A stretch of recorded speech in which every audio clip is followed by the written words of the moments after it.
Hey, Dave here, founder of Lyfelinez, and welcome back to the Lyfelinez podcast. In today's episode, I had the chance to sit down with Rob from GC Biosciences, and what a chat it was. We got into everything from the science behind what they're building to the gritty behind-the-scenes moments of running a mission-driven biotech company. Rob's not just a founder, he's someone who truly, truly cares about the impact of his work, and this conversation absolutely blew me away. Let's dive in. Podcast, Lyfelinez. Big Rob, introduce yourself, mate. It's nice to have you here. Yeah, so my name's Rob Corney, and I'm a doctor, PhD. My PhD has mainly been on appetite regulation, lifestyle, nutrition. So, yeah, really, we kind of come over to talk and just have a general chat, really. But in essence, we kind of, we started up at GC Bioscience sort of 13 years ago, and watching how the blood testing has kind of developed and the nutrition and lifestyle and trends have developed. So yeah, just thought it'd be nice to have a chat about that. Mate, you are quite easily the most intelligent person we've had on here yet, by far.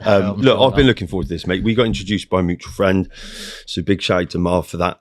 This is something really close to my heart. With getting a little bit older, we've had some great chats already off camera. I think, look, if you're watching today and you'd listen early, you're going to hear some good stuff. I mean, some really good stuff, in-depth stuff from TRT, weight loss, shared some views and some concerns about the whole Kilimanjaro thing. I think the first thing I want to do before we do anything though, mate, is really dig into, like, how did you get to being here? You know, what was the journey? What was that doctor shit? It's not even what you say, is it? Fucking, I didn't go to university, so I don't know, mate. How did you get that? I mean, you've got a great business. I mean, you've got a place down in Harley Street in London, which is fantastic.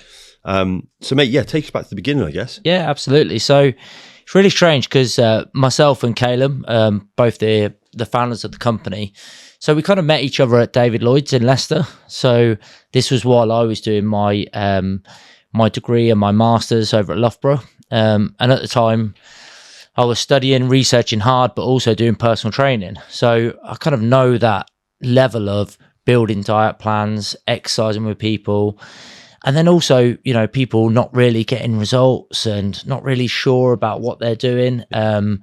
And maybe just coming along to train and just have someone there as a companion. So it was always getting on that way, but... Bit of a therapist, I always felt like. Yeah, exactly. Like an hour's worth of chatting on the treadmill, you know. Basically. We tried to differentiate ourselves as much as possible, you know, by doing all of the courses that were out there, whether these were the Poliquin courses, the Czech courses. I haven't heard that name in a year. I know. Is he still... I don't know. I think there's like a Poliquin group, but yeah. That was the original OG, wasn't he? Yeah, exactly. It's crazy, isn't it? So this is how things kind of developed. This is how far it goes back. Yeah. But yeah, me and Caleb became really good friends. And at that time, I was taking bloods all the while over at Loughborough. You know, sort of learned how to do it. Did my phlebotomy course.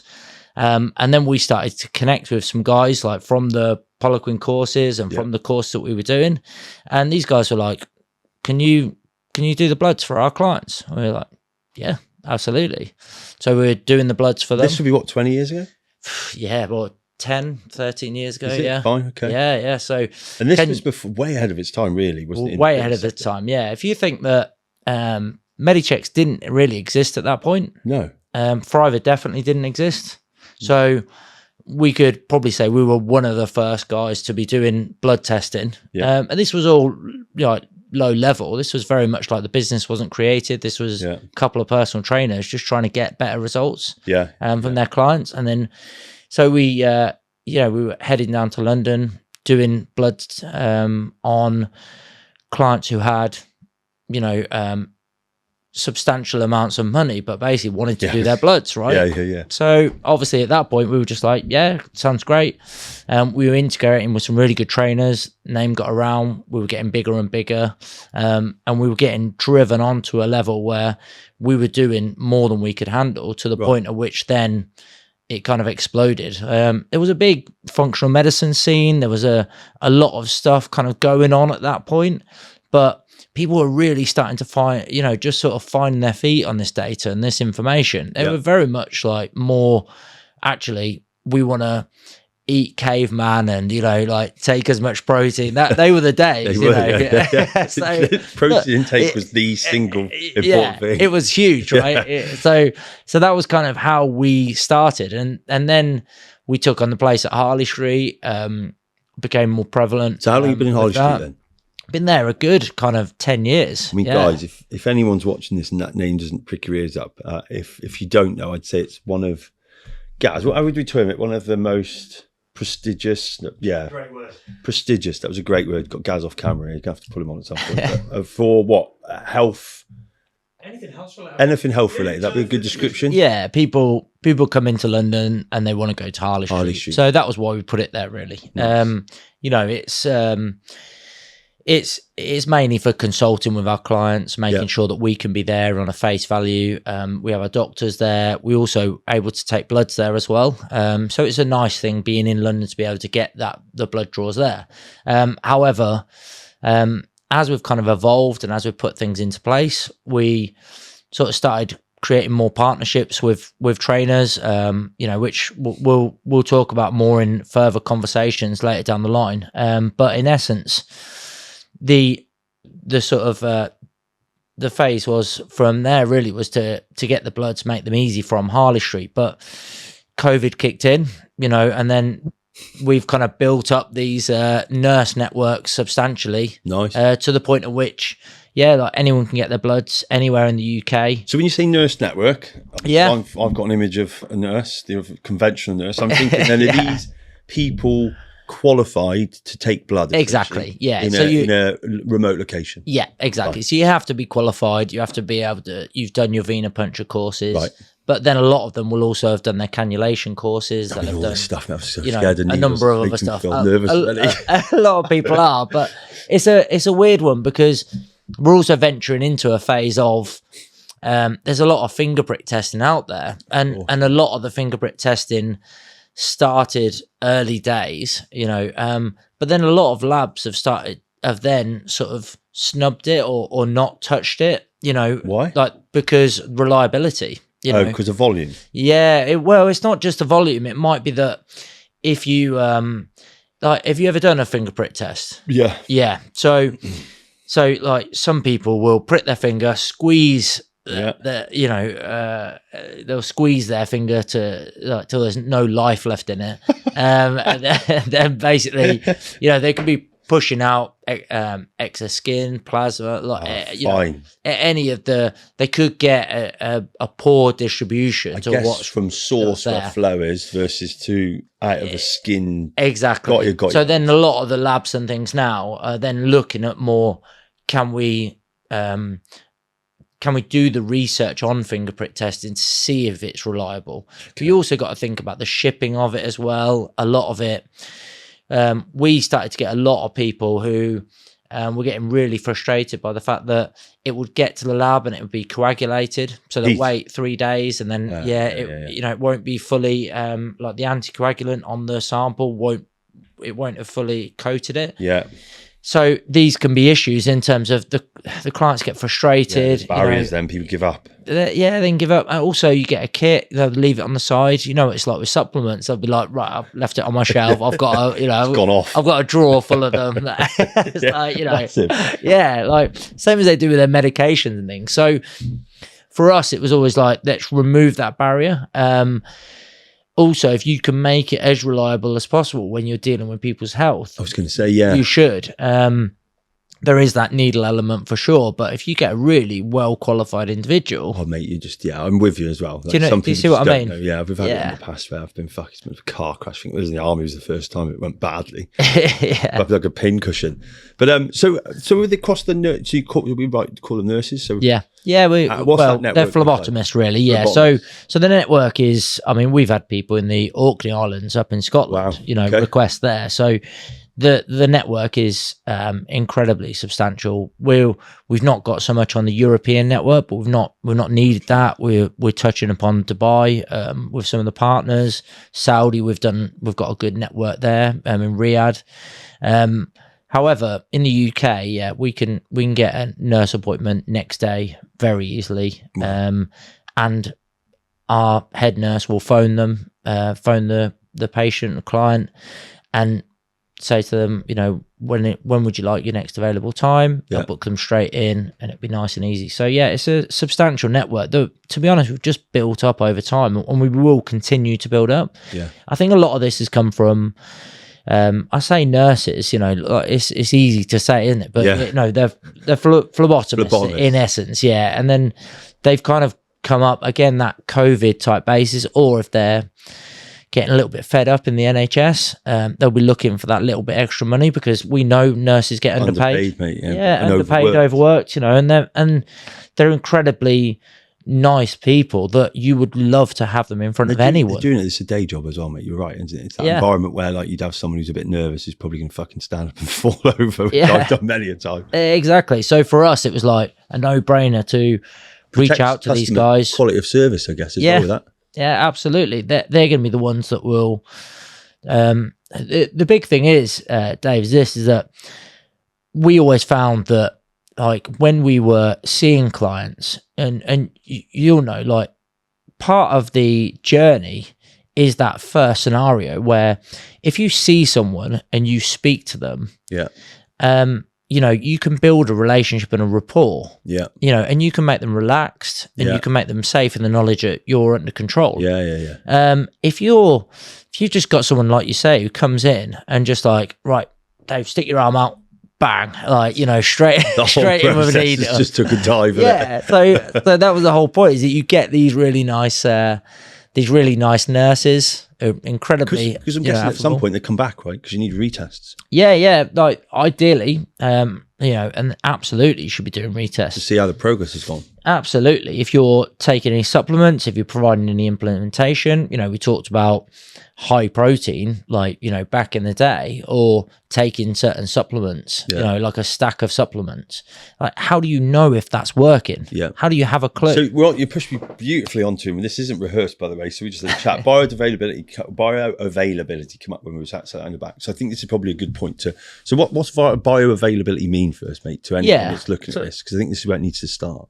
So I suppose bio comes from like the human body, and then availability is how available is that to the human body. And I suppose what we're doing under that basis is that whatever you decide to take, how do you know is that working properly for your body? The same as in foods, right? So if we put a terribly produced food into our body, our digestion is going to be pretty poor, and what's going to happen is you might have diarrhea. And how much is that actually absorbed? Well, hardly any, because the rest is in the toilet, right? So when we talk about how bioavailable is that food, well, it's not. So we're talking really about how efficient, and this is another topic we both are very passionate about, is this gut health piece, right? Isn't it? Yeah. So if you could be having all these supplements that Rod knew he is, that's doing whatever he said he is, and he's amazing, is telling you to take, but could be getting very minimal doses of any of it because your gut health's in terrible state. Yeah, exactly. So there's a number of kind of mechanisms throughout the body, and they might be limiting like what you're doing, what you're absorbing. What would they be? So let's again, for everyone at home, and I think this is a bit of a lesson for people as well as for us going on a journey. So if someone was watching this, what are the things you would say? How would you break that down quite simply? Things they should be thinking about, or to ask people, or to be querying. Yeah. So I suppose it's, you know, number one is where did you source your foods from? Like, you know, we want to go dark green. We want to go as healthy as possible. Nice. You know, we want to go Mediterranean diet. We know that works. You know, we want to eat good quality, complete foods. You know, follow the rainbow of the of nutrition. All of this, you know, stuff that we should know, and should implement without reaching out for any other tools. That should be our foundation. Nice. Then when we're eating it, are we chewing it? Are we absorbing it appropriately within our mouth? And then are we chewing it? Walks through this. I mean, this sounds crazy. I don't know, but it does, doesn't it? Yeah. But I do know. I think there is, and this is anyone watching. That's not a patronising comment, but I think because someone might say, "What's he about chewing for?" We all do that automatically, do we? Though, so the chewing piece comes from. What's the importance there that carries out with the processes? Well, the whole point is that when food will reach our stomach, or our stomach, then our intestines, is it broken down efficiently to then be absorbed? So if we look at it from the basis that, you know, if we've got a whole food, let's say we've, you know, any food that's there, that needs to be broken down into tiny molecules which will then be absorbed throughout the body, right, into the you're digestive reducing the tract. workload of what happens to happen in the gut. Right? Exactly. So we want to, we don't want to be just swallowing stuff down straight away. We also know that by chewing efficiently, we work on our jaw muscles. We're working on the ability for facial features, like the strength of our body.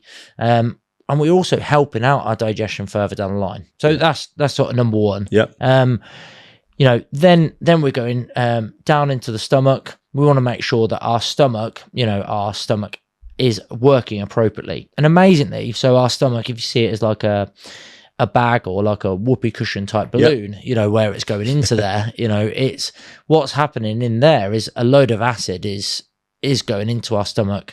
We're getting a high acidic environment, so it can break down the proteins, mainly.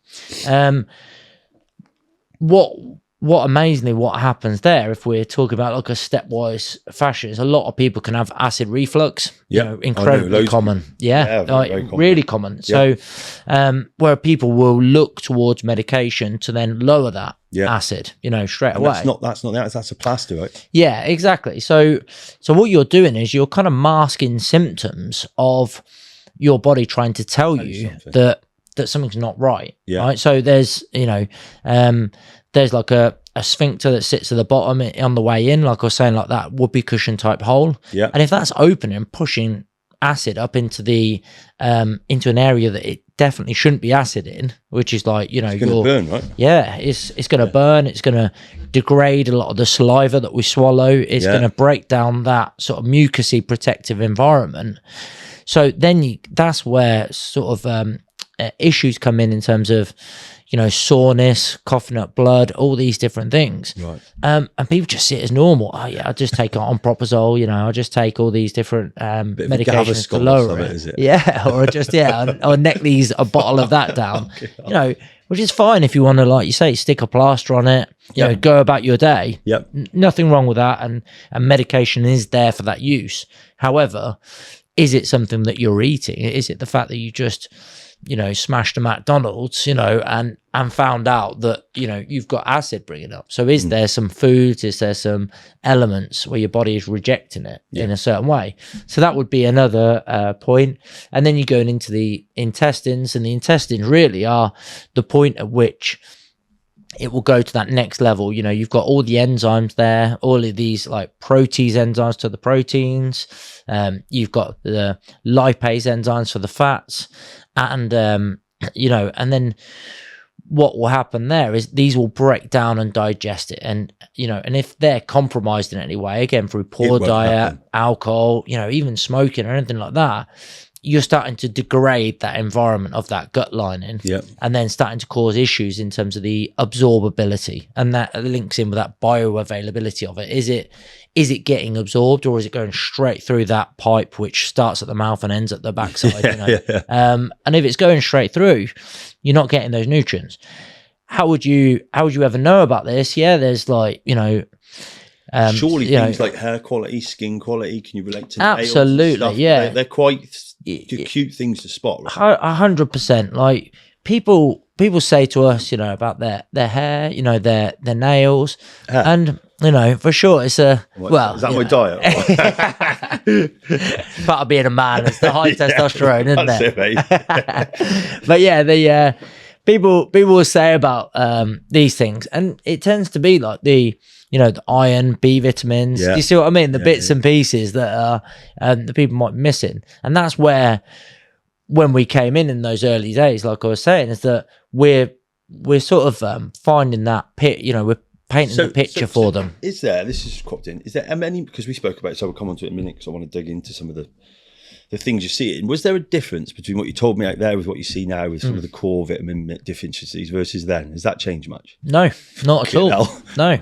So we're always seeing vitamin D, we're always seeing iron deficiencies, we're always seeing B vitamin deficiencies.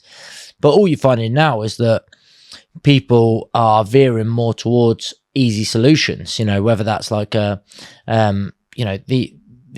appetite suppressant injections, What's your view on them? All these different bits.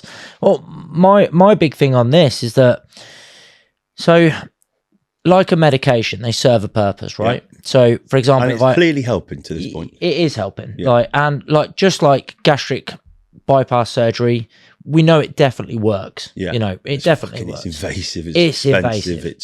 invasive. Exactly.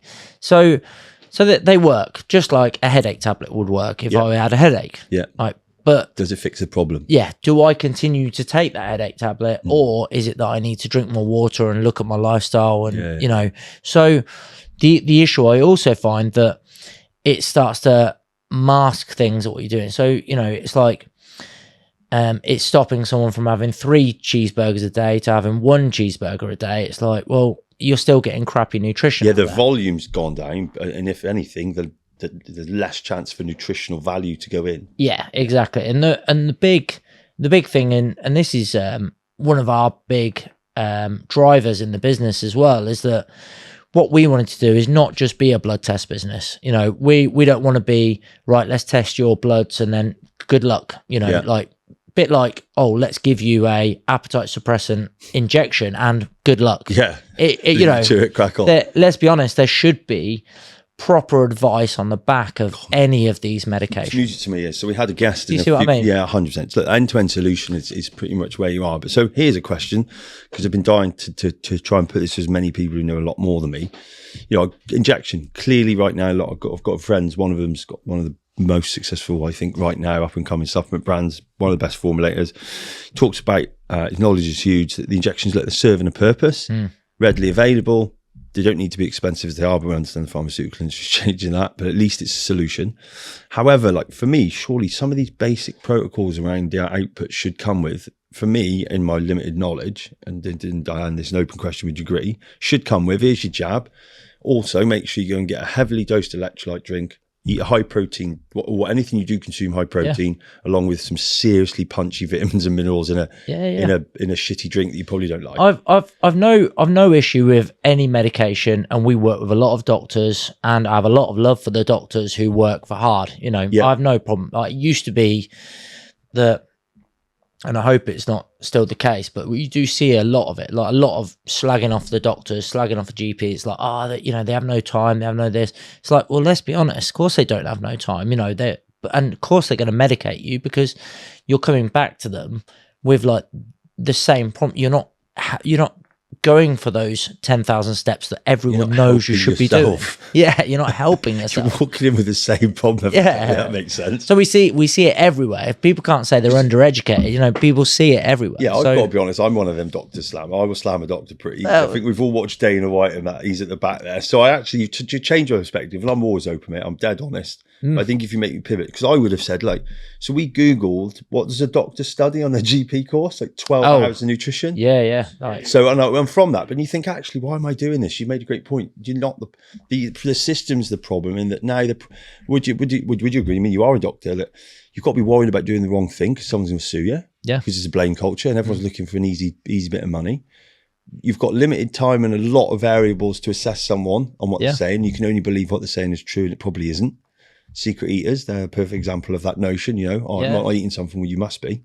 So yeah, you've changed. I am. Do you see what I'm saying? 100%, so 100%. I mean, look, we've all been there. I've slagged off the doctors in a day, you know, and everyone's kind of like. But I think it's a good point to make. We've lost sight, especially for COVID, probably the complexity of the position of it. Yeah, and let's be honest, like a lot of the people that are, in my view, and it will probably be frowned at hugely, you know, with our current, you know, government status that we've got. But at the end of the day, politics, I know. Triggered easy, yeah. But you know, it's one of those where it's like, well, actually, we, you know, the GPs and where they're standing, there should be this element of driving forward more ability for trainers, nutritionists. Yeah, you need to take advantage of the fitness community to support the doctors.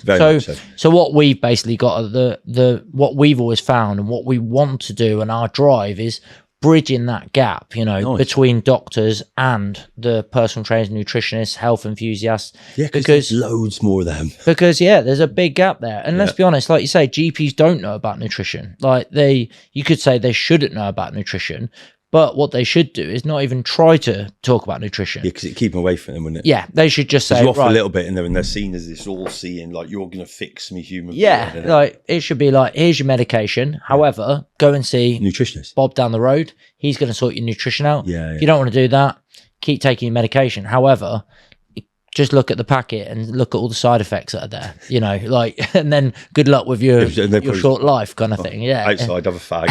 Yeah. You know, you can't help some people. No. So, but there is definitely that open door to say, well, actually, we're getting so many people visiting the doctor with so many small, acute type problems. There needs to be something else. There needs to be something that's there. So is this something that's being discussed what I mean? In your world at the moment or not? Well, like this is something we want to do more of. This is why we want to educate more trainers as much as possible. We want to make sure that we're, you know, reaching out to as many partners, opening our door. We have no... We have no like ego or attitude. You won't, you know, we're not going to snub anyone who's just newly personal trainer qualified. You know, they should be able to have the same access to the education as what a doctor has. Yeah, you know, as far as I'm concerned, and a lot of people do have access to this info. Is this quite you see what I mean? Yeah, mate. I love the thing. Look, this is we tried to talk about the philosophy of where I've been trying to go with Lyfelinez all this time, but I've just not been lucky enough to be in the company of someone that's your side of the fence. Like we had a joke about, oh, I'm the salesman and you know, you're the scientist, Peter. I guess I'm 100%. I think it's evident across everything we look at society, mate. It's fucking broke. None of it works. No. So we need some drastic change, but I think fundamentally tied by some of the powers that be. So, mate, for me personally, this is just super interesting. But you know what changes that is business, innovation, entrepreneurship. So if you've got some trainers out there that say, look, I'd love to talk to more doctors, you know, then you've got doctors out there who say, I'd love to talk to more. Yeah, I've got a whole community. Do you see what I mean? 100%, yeah. Then you start to connect people. You're joining two completely different worlds then. Yeah. And not done and let's be honest, then in what we do, you know, in our blood testing and our whole business philosophy is that we test for the bloods. We determine, is there any medical issues, which most people don't have that many, like major medical issues. It might be like, you know, obviously their sugars are too high, their LDL cholesterol's too high, their vitamins and minerals are low. Yep. But how are they going to sort that? Well, we know that exercise and diet is the best medicine out there. So then you're then going straight on to, here's the trainer. You're into the PT world. You're into the PT world. The tier one priority there should be go and do it. Exactly. So what we try and do is basically say, once we've done our test, you know, we're supporting people to the nth degree to a proper post-test consultation, a proper discussion about what their results mean, a proper breakdown of what supplements they should take, a proper breakdown of what nutrients and diet they should take, and then supporting people constantly. So not saying to people, oh, it's an extra £100 for a consultation. It's, if you want to WhatsApp us, you want to text us, you want to email us, you want to get in touch for our community. You know, there's a lot of highly educated people within our community, and they will assist with answering questions. Not only that, if they live up the road from you, they'll help you do that 10,000 steps and follow your macros, you know. And, you know, and guess what?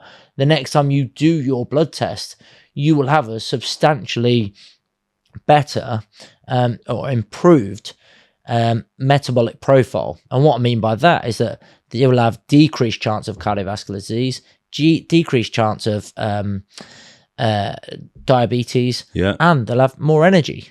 Great. Like, you know, so do you know what fascinates you? Said the energy piece is how, so we talk about hydration business. So is when you realize how many people have been in a systemic position of dehydration. And you just honestly think how fucking great the body is tuning into what's normal.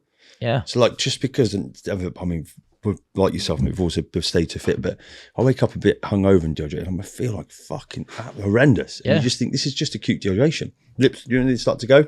Yeah. And you just think, oh, I can feel it. As soon as I put it back, I'm like, I can literally start to feel like a bit of a mid-afternoon slump. But all it was dehydration. Yeah. And you think, fucking hell. And how many people have all the time, you know, got home from work, and like, you know, I want everyone out there who's listening to this is basically go and neck a pint of, or half a pint of water. So like 300 to 500 ml, right? Yep.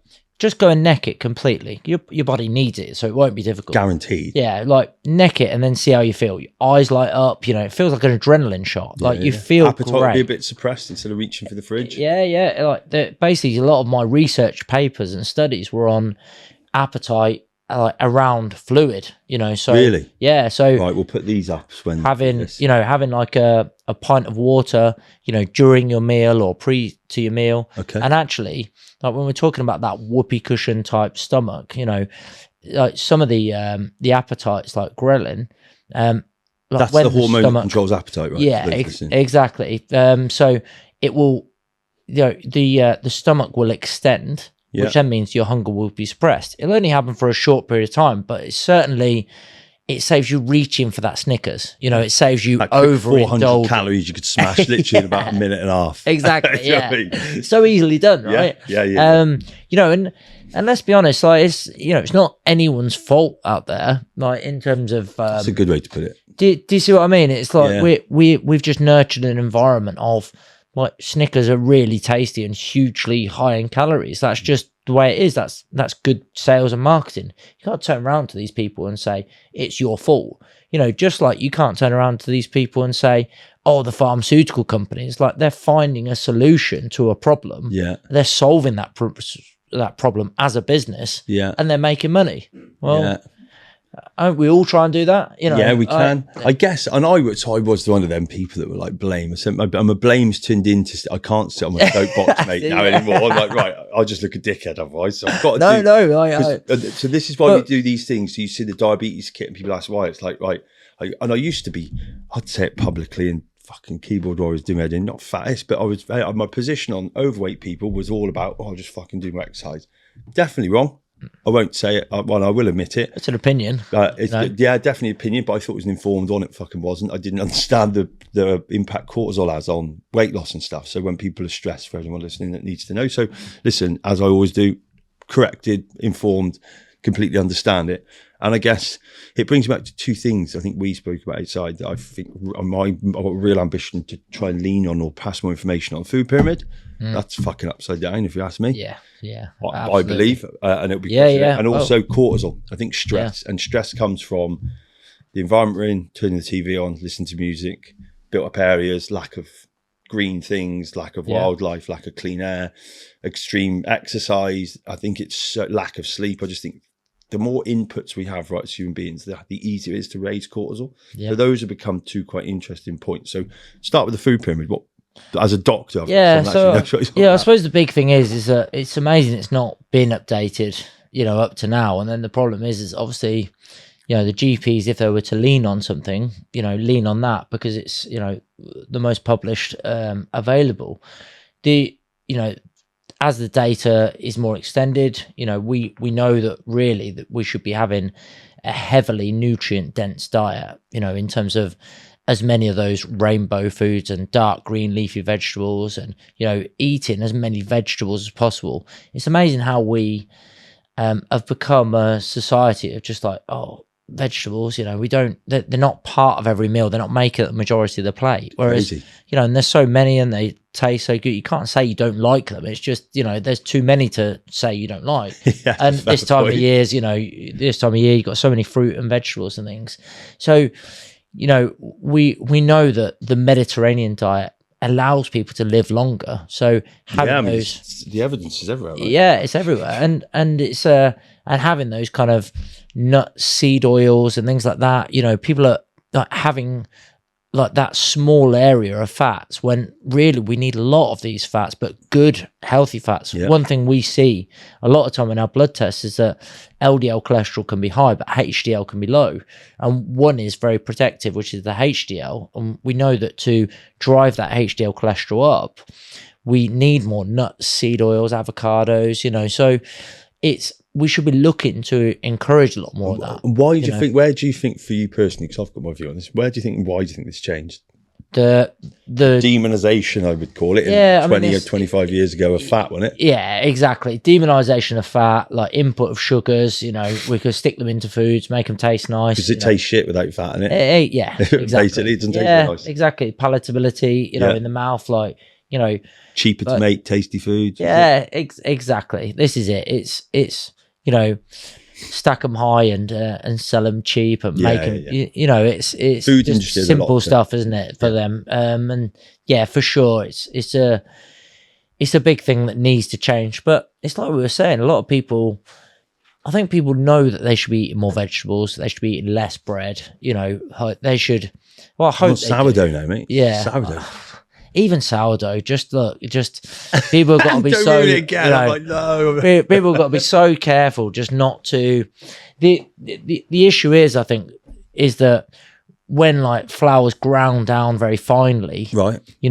It will react as a sugar, and we have amylase enzymes within our mouth, which basically break down carbohydrates. Okay, so they break down them very quickly. So you can stick a beach spread in. Piece now it happens. So So you'd want to do that with vegetables and proteins for sure. But when it comes to bread, you can stick it in your mouth and it would just absorb to nothing. We're lucky that we've got those enzymes there. The problem is that then when it hits the stomach, it will kick in a sugar spike, quite quickly. So we need those fibers in our diet. We need those bulk fibers, and that feeds onto the gut health, because the more fibers feed the good bacteria. The more good bacteria means it drives up, this protective environment for our gut. So for sure. Would you call that's what's it, gut biome? Yeah, a gut microbiome. Yeah, for sure. Yeah. So we want, one thing we know is we want as best diversity as possible, and we want to nurture the good bacteria that the research been done on. So I've heard, and this is even if it's true, it's a good 30 different kind of seeds and seeds a day, I think I was taught. So I'm using like spices, herbs, tomato, like loads of green and veg. Yeah, the more variety, the better, because all these bacteria are just going to be feeding on all these different nutrients, and they're going to be nurturing into different families and diversity. And it means they go in from anything from the absorbability of these foods or these nutrients, all the way through to how it affects certain hormones, neuroreceptors, the brain. There's a direct connection from the brain to the gut. That's why you get hungry, gut-brain right? axis. Yeah, exactly. So it's so important to be eating those foods. So I think the big thing that we lack is not switching bread to sourdough, but it's more we're just not getting enough the diversity, beans, legumes, lentils as our carbohydrate source, and our vegetables. It's not an easy thing nowadays. So getting those nutrients and those fibers, I honestly see no problem in having that as part of a whole meal supplement. I know people go crazy on the whole ultra processed this and like an AG1 or something. Yeah, but something that's has a bit more bulk to it. Fine. Do you see what I mean? So we spoke about Huel before. Yeah, Huel. Okay. Why not? I know it's been demonized to the stage at which people are kind of saying the brand's doing really well. Maybe. Yeah, I like it. I think it's incredible, and it serves a purpose. To people who, if you've got the stage where people are saying, well, this is ultra processed, so I'm not going to touch it. Instead, I'm going to skip breakfast, and then I'm going to binge later on down the line, on other rubbish food. It's well, actually, you could have had that ultra processed food. Yeah. So they say ultra processed, or however you want to define that. But you could stick it with some spinach, some berries, make it a really solid, nutrient-dense meal. Yeah, wrap it up. Which would suppress your appetite later. It's basically just a whole food, good, solid multivitamin. So I think we just got to be so careful in a environment where people are already kind of scared about what's going on. Yeah. And probably too much misinformation. Yeah, exactly. To the point in which just, do you know what? If it's good, if it's healthy, like get it down your neck and then start eating loads of vegetables and stuff with it. Do the best you can. Do you know what I always summarise this to? I say to people, do you drink wine or do you drink booze? I was like, I wouldn't worry to a degree in volume, but it's like you don't worry too much about specific food sources. Like, well, you still drink. Yeah. So there's that category. I'm a social drinker. Absolutely love to get smashed on the weekends. Yeah. It's my release. Definitely not healthy. I do like a few pints. But I just think, when you catch people off when I say that, I'm like, you obviously drink wine then. Yeah. You look quite good. I could feel better, but that's a you thing. I'm not going to take it away from you. But you sound like your diet's pretty cool. You could be concentrating on driving yourself fucking mental over things that probably you don't need to. Yeah. In a world that you've got enough stress already. Exactly. Let's just look at that solid foundation. So I think when it comes to that pyramid diet and stuff like that, drive more vegetables in there, drive more good fats, follow the Mediterranean sort of diet. You spin it upside down. This is it exactly. Like, drive some good solid foods into the diet, and try and I think the key thing is as well is drive some good behaviors. Do you see what I mean? Like, consistency. So consistency and good behaviors, because the issue people get is they'll go crazy on like, steering clear of ultra processed, like, and then what they'll do is they'll fall off the wagon completely. They'll go crazy on giving up alcohol, and they'll fall off the wagon. So that's big for me. And in terms of the cortisol thing, cortisol's huge. It's everywhere in our diets and our lifestyles, right? Uses, right? So I don't want to demonize this because you need it in the morning to wake us up. I mean, that's the thing that gets us going. Absolutely, yeah. And every cut in your body, if you had a cut, it would not heal if it wasn't for cortisol. Wow, really? Yeah, because it drives your immune system. Really? Yeah. So if you think is that like if you get a big swelling on your knee, like what's the doctor going to give you? A cortisone cream or a cortisone shot if you've got an injury? That is cortisol doing its job, which is suppressing the inflammation and then driving forward the immunity. So this is why you get people picking up coughs, colds, flus that are overstressed and underslept, like not getting enough sleep. Wow. Because basically their immune systems start to get completely suppressed. So what we've got to do in that scenario is, you're absolutely right, like cortisol is there for a use. It's there for adaptation. It's there for our immune system. So if we train hard, then it gets big or it gets high. Sorry, it'll peak. And then it will tear apart muscle fibers, and then it will rebuild, and redevelop, and it will suppress. But if people are then overworking, overtraining, undersleeping, eating crap diets, cortisol will start to become suppressed over time, and then we can't create that same response as we could. And what happens is with cortisol, you get a seesaw effect with testosterone as well. So there's like a cortisol to testosterone ratio, right? And they do it as like overtraining in like athletes and things. And basically you're looking at, if cortisol goes too high, testosterone will go low. And it's again that whole thing with, we're not rectifying some of these lifestyle factors like sleep, being on the TV too long, like over drinking or over eating too much rubbish. Instead, we'll just go for that testosterone injection, which that will solve everything for sure. It's like, well, wait a minute, should we actually look at that testosterone injection, that TRT? Should we have that when we know that we're at least got some good solid behaviours? Got a terrible base, don't bother. So get your got to be so careful. In order a little bit. Just we're not telling people, you have to become a monk before you can touch anything. However, I think it's a responsible approach, is what you. This for is maximum it. It's again connecting those dots between the doctors. A doctor and TRT. Is providing that because there's an issue. But then what are you doing after that to make sure everything's in line? Are you sleeping properly? Are you, fundamentals? So quickly, for anyone that's listening, gone, fucking what's this TRT? So this is something I'm excited about. Testosterone replacement therapy. Yeah, exactly. Otherwise known, we're really crude. That's steroids, guys. I'm fine this. So 42, 40, Gad's 43. Talked about loads of friends around me. I've dabbled over the years, been in that stuff. I've always misunderstood. I'm not a genius, but the word steroids has got hysteria around it, created by governments, and our nan and granddads that literally had about as much knowledge on that as I don't know what. And then here we are, 2025, TRT's blown up out of nowhere. Well, it hasn't. I actually speak to people, they go, TRT, it's not steroids, is it? And I just kind of just subtly grin and walk off. It's exactly the same. But and you're a doctor. So I guess what I would like to address in the company of an expert is, especially because I have a lot of friends, and this is why I'm quite passionate about this. Two people very close to me, one person is really, really close to me, has changed his life. And is now in probably better shape than me, which is rather irritating. But no, generally I've got a couple of friend mentors. He's 56, does Ironmans and everything. He went to get the patches, fucking changed his life. He feels completely different. Didn't have a problem with weight though, but just generally was struggling to recover quick and all the usual. So from a doctor's perspective then, walk people through kind of a bit of a crash course on TRT.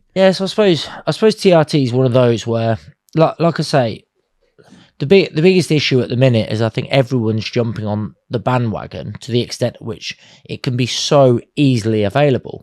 So that's kind of good in one respect. It's like, okay, well, now I'm not going, begging to my doctor, to kind of have to get TRT, which I need. The same as like hormone replacement. Where would the need come from? I think if we try to progress. Well, this is it. And I think the issues with some of it is that the need there is coming from reading things on Instagram, checking things online, peer pressure. And we've spoke about a number of things where, are they getting the right diet? Are they sleeping properly? Have they tested their testosterone? Key one.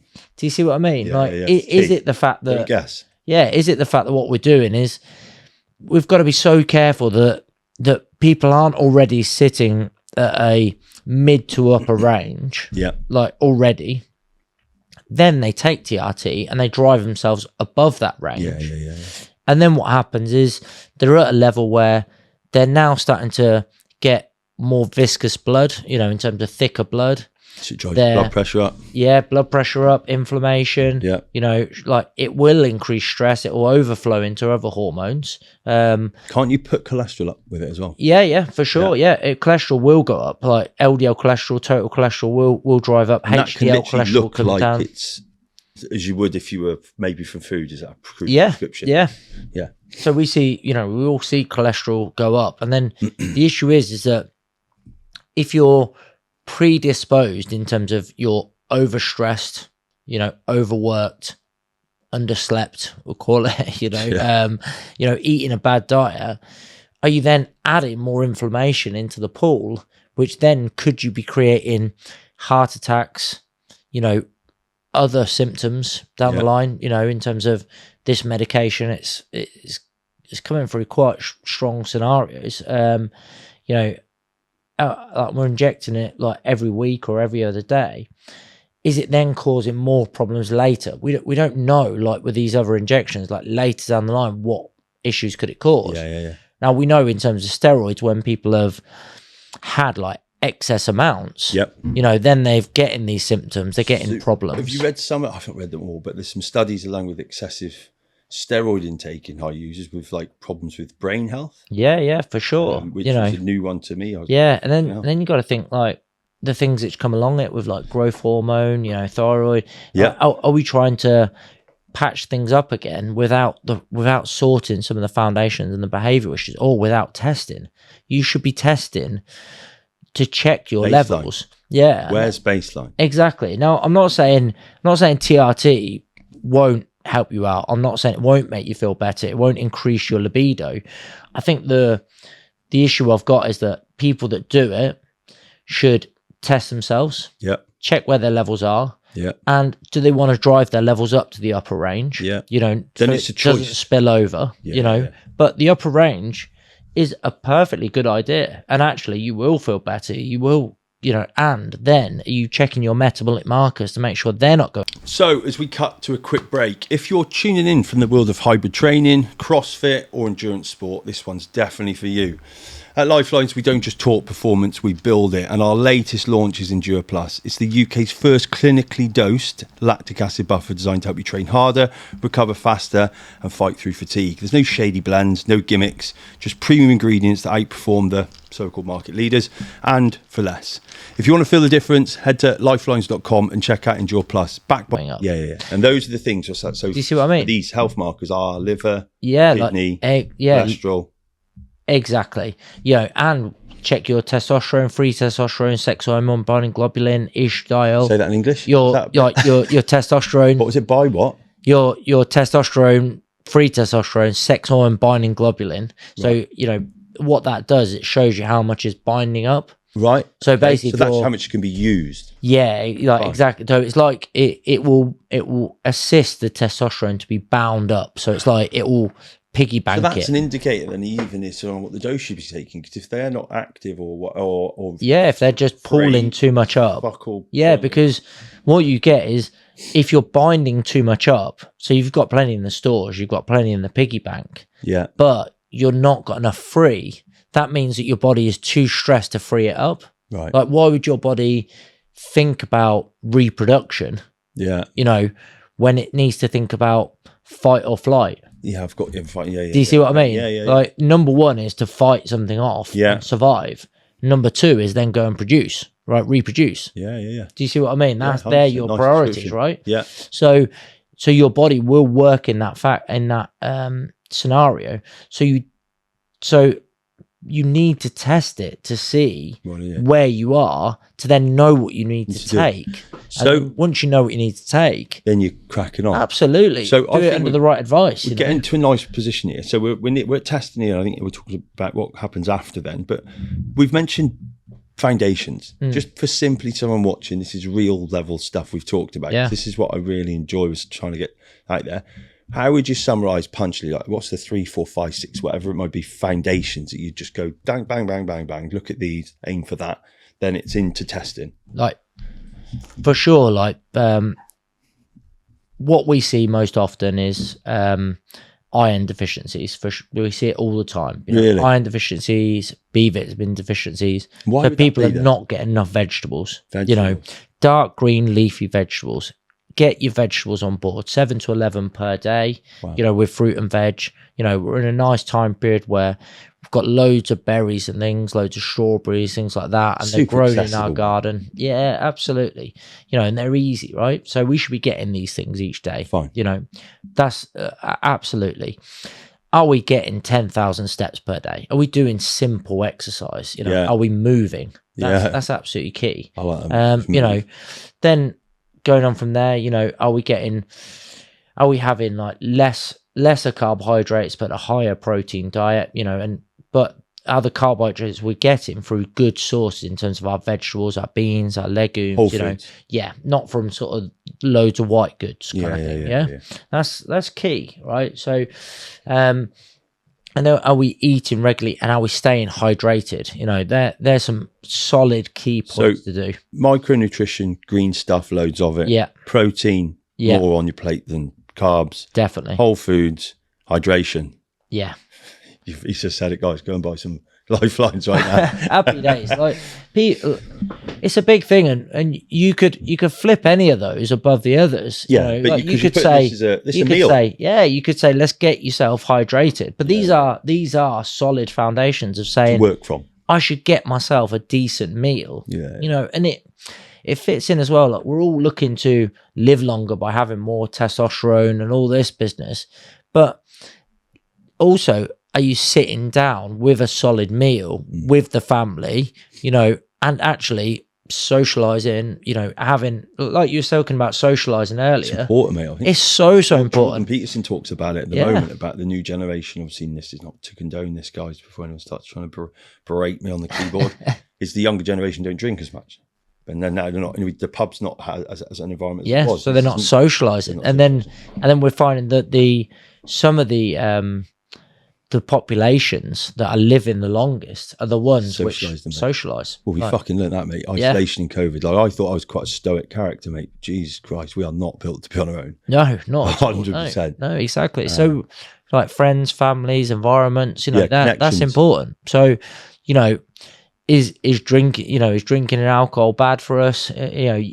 Yeah, we know that, but it was a catalyst to a social experience at the time. Exactly. You can mistreat it. Yeah, it's like a fine line, right? It was quite, how many people do you know that have met their partner on a night out? I mean, I couldn't think of trying to date, mate, trying to text someone. I'll be on ChatGPT trying to find like chat up lines. Do you know what I mean? It's just fucking terrible, mate. Exactly. Like those, like, we're getting to the stage where we're meeting people on text message, you know, in a computer room.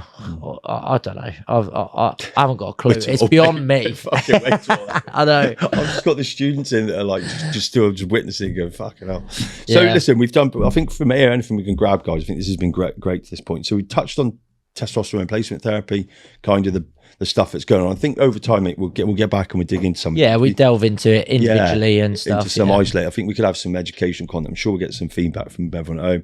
We've talked about like the origins of where you've come from. I think one of the most fascinating things of 10 or 13 years, have you seen no difference in the deficiencies piece, considering I'm one, I fucking slag off the food pyramid and our diets, yet fundamentally the deficiencies are still the same. Yeah. Which is interesting. So now testing.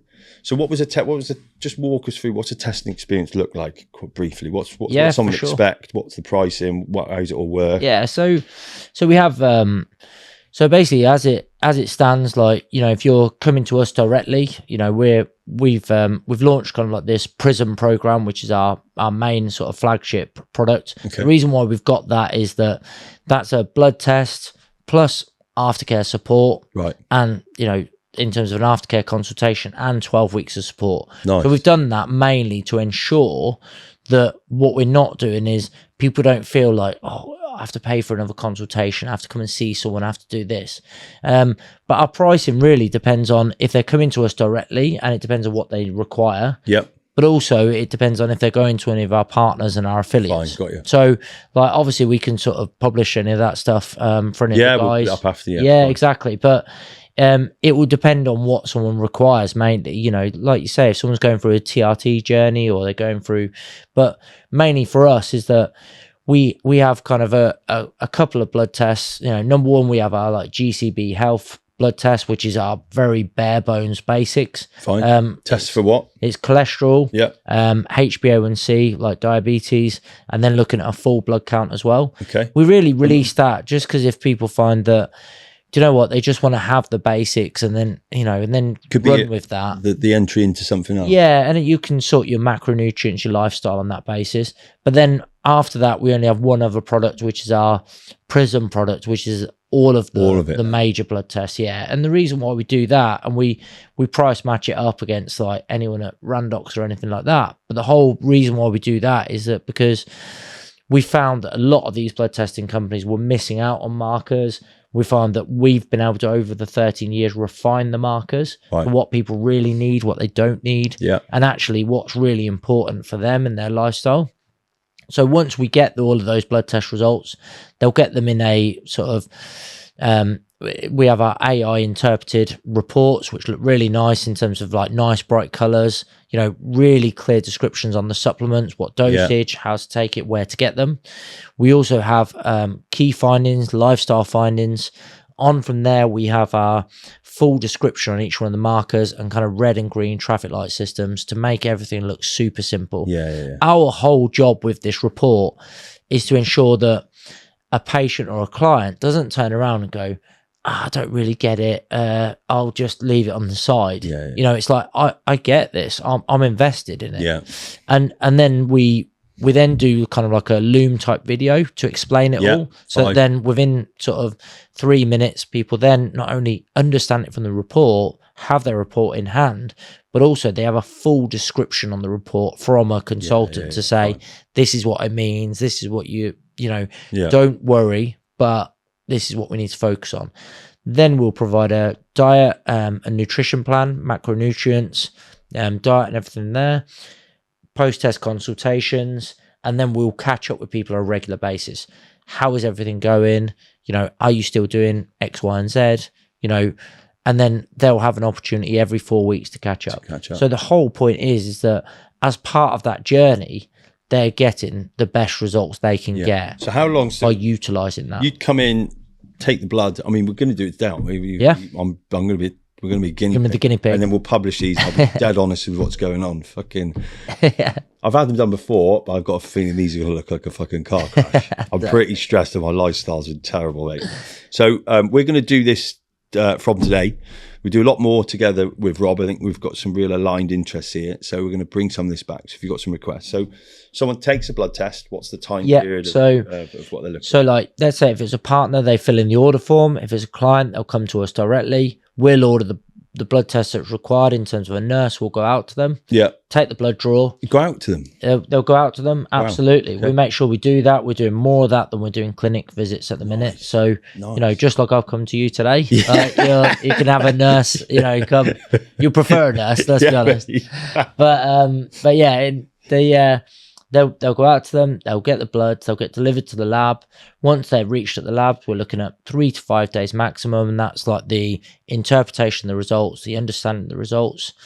From there, what we're going to do is, like I say, go through that journey in terms of their, explain what they mean, help them out on their results to make sure they're getting the best results out of it. Are they taking the supplements they need to take, the diet they need to take, and do they need to continue on the medication? With our on-team doctors, we've had people who because these people could be already on medication. So we've had people drop off of diabetes medication, drop off of blood pressure medication, just because of what they've changed. Statins as well, yeah, for sure. So I've not informed you. Statins, haven't they got something like a 97% failure rate or something? Yeah, I mean, the big thing is with statin, again, it's like, if it will definitely lower the cholesterol, in someone. But the issue is that doesn't it thin your blood? And I think one of the main factors is that it's going to cause like brain brain fog, make you feel a bit more sluggish. Yeah.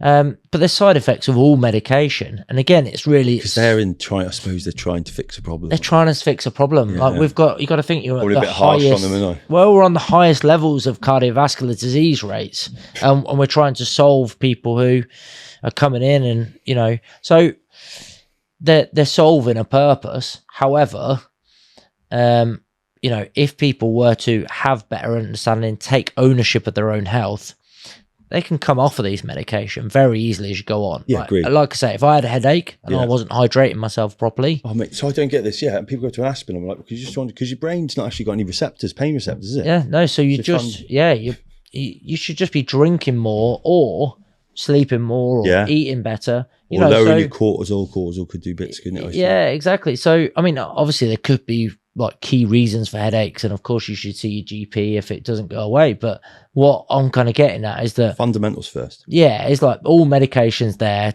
to serve a purpose. Yeah. If it's serving a purpose, fine, and you want to carry on with your lifestyle, eating crap probably need to spend more time with a doctor, don't I? You know what I mean? Than just slagging them off. Well, look, okay. It's I'm too nice. That's the thing. You're a humble guy. Mate. It's probably why you're good at your job. So look, I think it's been fascinating. I think so. We've got a really clear picture. I mean, so what's next for you guys? I mean, we've talked about some bits, but anyone watching right now, have you got? Where's the business moving? I think the big thing is with us is we've got a bulk of data. In terms of where we are, we want to make sure that data is utilized to its best ability. Yeah. What we want to do is make sure that anyone who's getting a blood test understands that we can look at analytics to the detail now, where we can start to really have a super clear idea on what they need to do, what their metabolism looks like, and we're not talking about understudied testing. We're talking about blood testing, which has been around, for a long, long time. Yeah. So we're utilizing this data and these blood tests get super, super detailed to give them the best journey. And what I mean by that is that, can we look at thyroid metabolism? Can we look at, actually what version of vitamin D do you need to maximize the absorption and maximize getting you into the range you should be at to decrease your levels of heart disease, etc. So that's number one. Number two, we want to make sure that it's freely available to as many people as possible.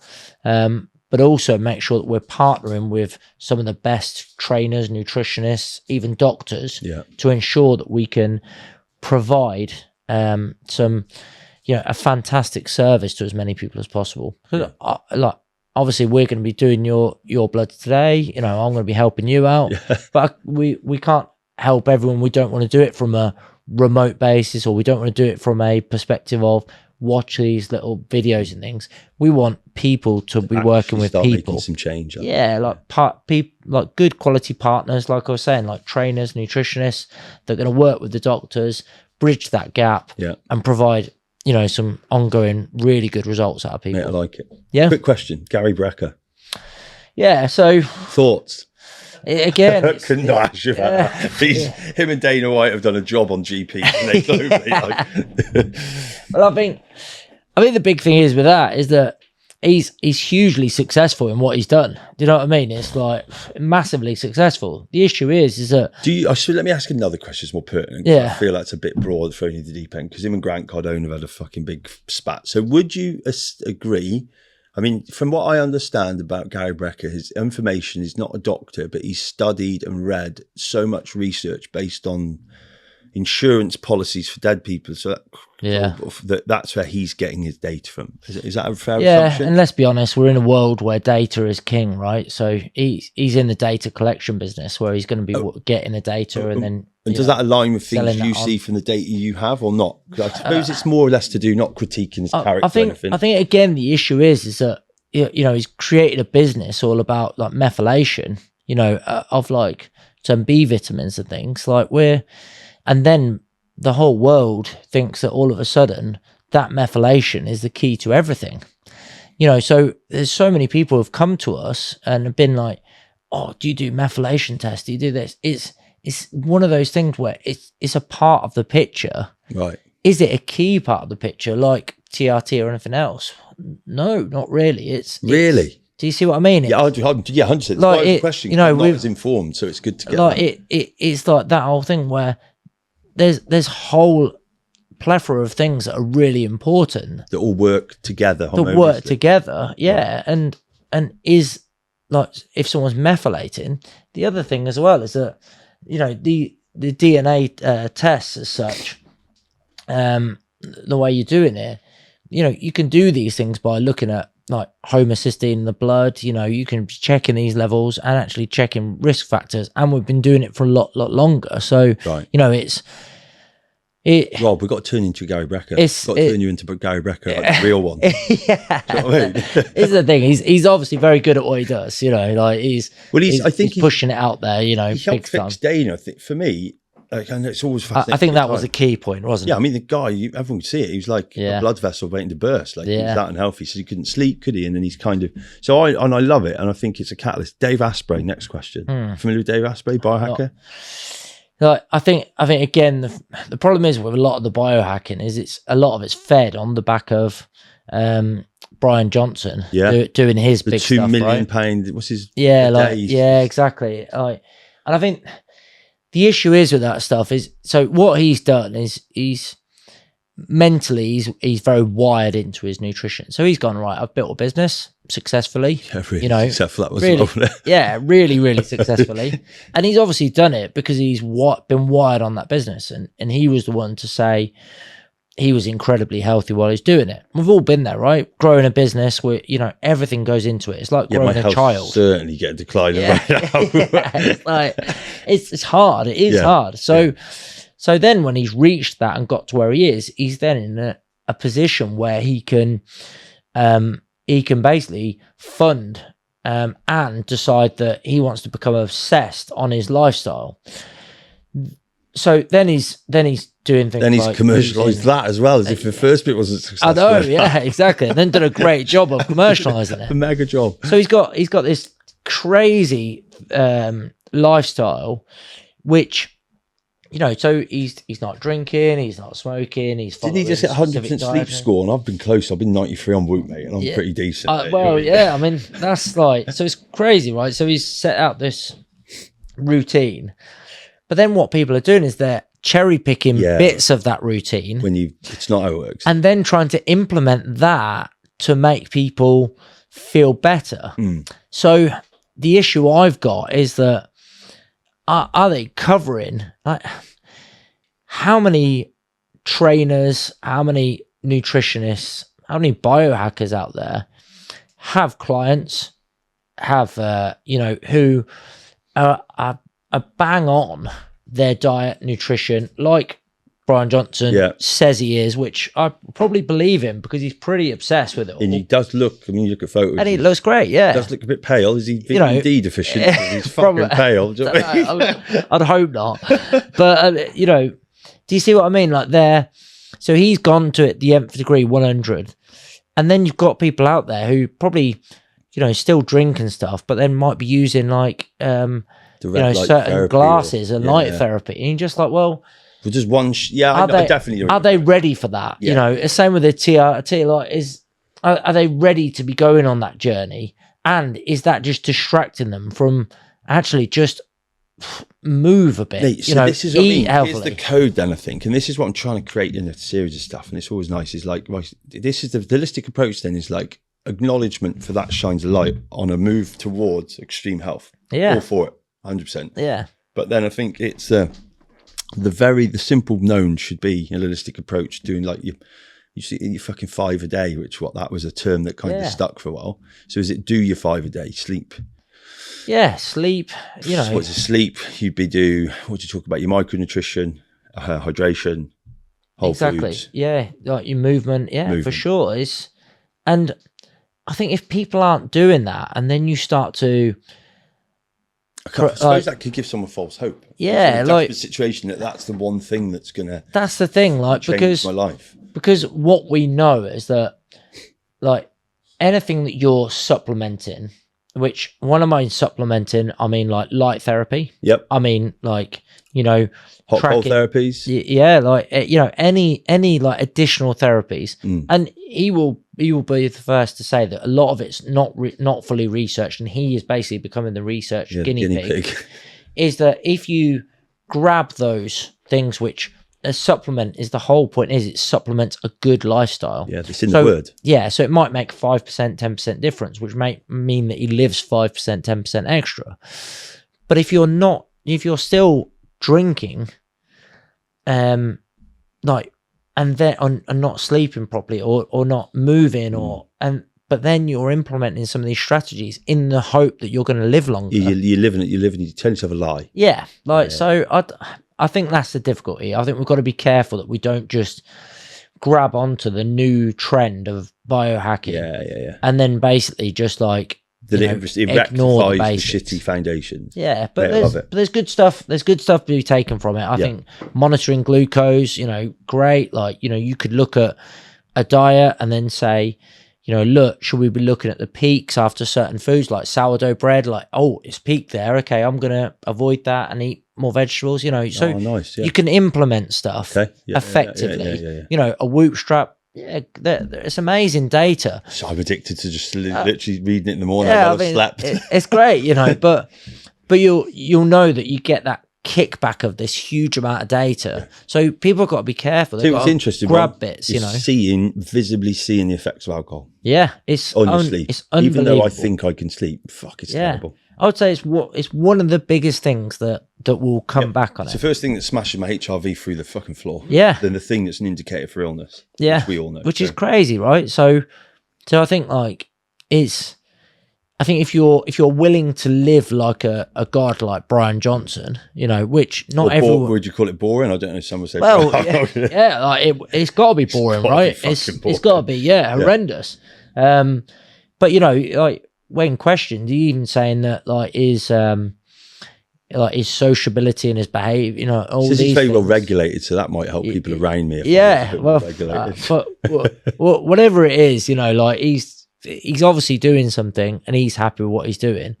Should we grab what he's doing and try and miniaturize it and resell it? It's very, very difficult. And I think we've got to be so careful. Yeah. With like metformin is now becoming taking metformin is starting to show that people can live a little bit longer, regulate their sugars, all those things. We all know what happens then. That'll just get abused.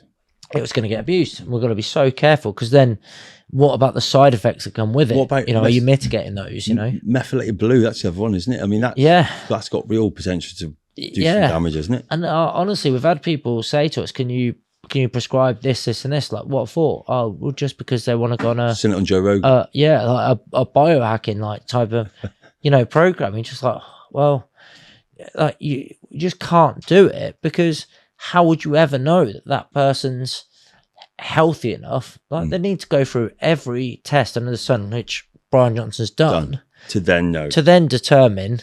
And then is he healthy enough? Yeah. And most people aren't. Yeah. Let's be honest. I'm not. I don't live like that. Like, I have 2 young kids that make me want to drive the drink. I'm surprised. Yeah. So, look, mate, I could sit here and talk to you all day. Mate, I think this will be good. We will definitely get back together. I think there's some sort of content series we do intermittently, mate. And you're only down the road as well. So, mate, absolute pleasure. Thank you for coming on. No, it's been a pleasure for me as well. Cheers, buddy. Top man. Wow, that was such a powerful chat. Huge thanks to Rob for pulling back the curtain on GC Bioscience. If you're curious to learn more, check them out at gcbiosciences.co.uk. And if this episode has hit home for you, do me a favour, leave a review, preferably a nice one, share it with a mate, or just send me a DM and let me know what you thought of it. This is Lyfelinez. I'm Dave Hamlet, and I'll catch you in the next one.